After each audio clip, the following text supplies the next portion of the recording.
और अब बात करते हैं हरियाणा विधानसभा के शीतकालीन सत्र के बाद।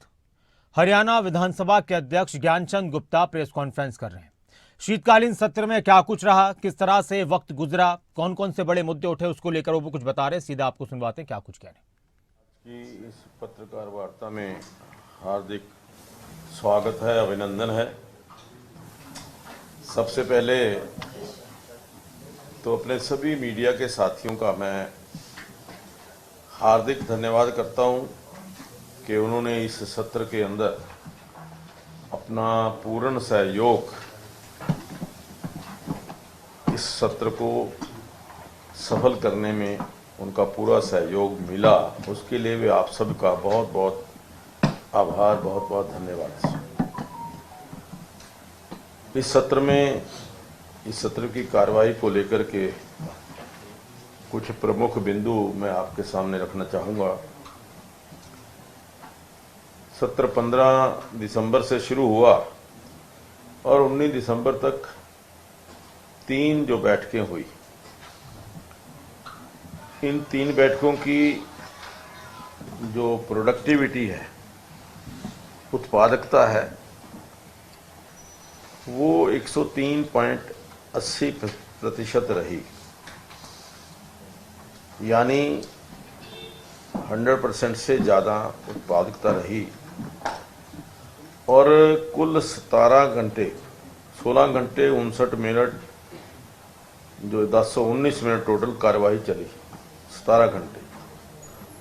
और सबसे बड़ी बात कि 90 के 90 सदस्यों में से केवल एक माननीय सदस्य अनुपस्थित थी। पारिवारिक कोई ट्रेजेडी के कारण श्रीमती कमलेश ढांडा के भतीजे की डेथ हुई, वो इस सत्र के अंदर नहीं आई।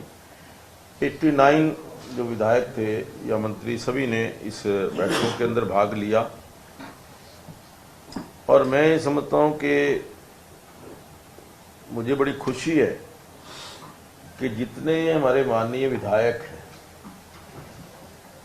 74, उसमें से सभी को हमने बोलने का अवसर दिया। लेकिन 11 सदस्यों ने अपनी इच्छा जाहिर नहीं की। 63 सदस्यों ने जो है इस चर्चा के अंदर भाग लिया, अपनी बात रखी। और एक बात हमने जो कही थी कि चाहे कोई सत्ता पक्ष का साथी है, चाहे विपक्ष का साथी है, हर माननीय विधायक को बोलने का अवसर दिया जाएगा। और मुझे बड़ी खुशी है कि हमने वो जो बात कही थी उसको पूर्ण किया है। सभी माननीय सदस्यों को, चाहे वो सत्ता पक्ष हैं, विपक्ष के हैं, बोलने का अवसर हमने दिया। पिछली बैठकों के अंदर 3 मिनट का समय था, लेकिन अब की बार 4 मिनट का समय अब की बार तय किया गया, तो उसके अनुसार ही हमने किया। इसमें 4 विधेयक जो पारित किए गए, 4 बिल थे, जिनके अंदर हरियाणा बकाया देय व्यवस्थान संशोधन विधेयक 2023, हरियाणा निजी विश्वविद्यालय संशोधन विधेयक 2023, हरियाणा विनियोग संख्या 5 विधेयक 2023 और हरियाणा विनियोग विधेयक 2023। एक 5वां विधेयक सरकार की तरफ जो आया था, उसको सरकार ने 18/12/23 को वापस ले लिया। तो मैं समझता हूं कि ये जो 4 विधेयक पास हुए हैं सरकार की तरफ से, अब की बार हमने एक चीज को एडहेयर करने का कोशिश की कि जो हमने कहा था कि 5 दिन पहले हमारे पास विधेयक आने चाहिए। अब की बार 3 विधेयक आए थे, जो 1 दिन पहले थे या 2 दिन पहले थे, लेकिन हमने उनको तीनों को अस्वीकार किया कि क्योंकि समय के अंदर नहीं है। 5 दिन पहले आने चाहिए थे, 5 दिन पहले नहीं आए, इसलिए हमने उनको कार्यसूची में नहीं डाला। क्योंकि हमारे माननीय विधायकों का जो पढ़ने का देखने का अवसर उनको मिलना चाहिए, चर्चा तभी हो सकती है विधेयकों के ऊपर, तो उसके अंदर पर्याप्त समय नहीं था, इसलिए हमने वो 3 जो बिल थे वो उनको कहा कि आप इसका चाहे ऑर्डिनेंस करिए या अगले सत्र में लेकर के आइए, ये हमने उनको वापस किए। और इस सत्र के अंदर जो विशेष 2 चीजें हुई कि पहली बार विधानसभा की हिस्ट्री में आर्ट ऑफ लिविंग का योग सत्र जो है उसका आयोजन हमने किया हरियाणा निवास के अंदर, और उसमें श्री श्री 1008 श्री रविशंकर महाराज जी का मार्गदर्शन भी विधायकों और हमारे जो अधिकारी कर्मचारी थे उनको मिला। दूसरा, हमने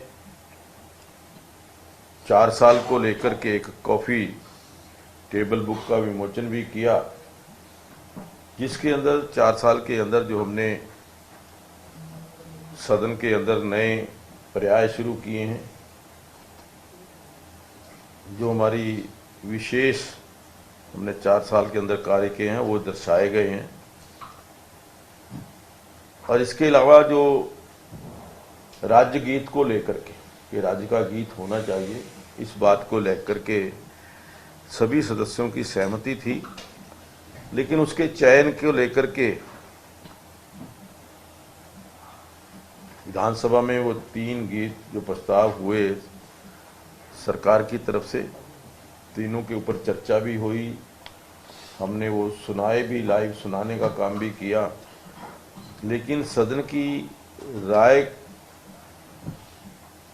ना होने के कारण उसको हमने स्थगित किया है।